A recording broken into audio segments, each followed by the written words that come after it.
Sejumlah fakta terungkap dalam kasus pembunuhan gadis penjual gorengan Nia Kurniasari, 18 tahun yang dilakukan oleh tersangka IS di Padang Pariaman, Sumatera Barat.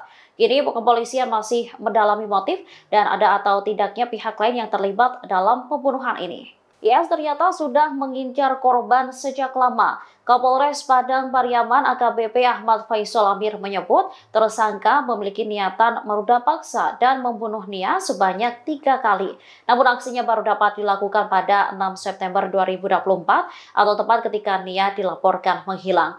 Faisal juga menuturkan pihaknya telah mengamankan beberapa barang bukti seperti tas milik IS yang berisi baju saat melakukan aksi kejinya dan dompet.